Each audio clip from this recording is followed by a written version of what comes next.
Nichi Vendola, giunto direttamente dalla Puglia, dove è governatore, raccoglie l'interesse di chi in lui vede un leader per la sinistra in difficoltà. Aula magna di architettura a Venezia strapiena. Fuori c'è chi segue l'incontro da un maxi schermo sotto la neve. E Vendola usa una metafora. Fa freddo, ed è un freddo che è particolarmente gelido per le giovani generazioni, per il mondo del lavoro, per il mondo della precarietà. Dobbiamo occuparci di riscaldare questo paese. No alle alchimie di palazzo, dice, critica l'attuale centrosinistra e propone Di mettere in campo non un piccolo, modesto programma per la sopravvivenza, ma un grande racconto di cambiamento. il terzo polo, lei non ci crede?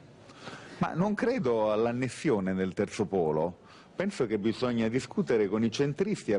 Ma non dobbiamo farci annettere dai polisti, afferma il leader di Sinistra Ecologia e Libertà, che rilancia il ruolo delle primarie per il centro-sinistra e dice che non bisogna liberarsi da Berlusconi, bisogna liberarsi dal berlusconismo. Il berlusconismo è a destra, è al centro ed è anche a sinistra. Vincere non significa guadagnare uno sgabello o una poltrona, significa voltar pagina nel paese della precarietà e della paura.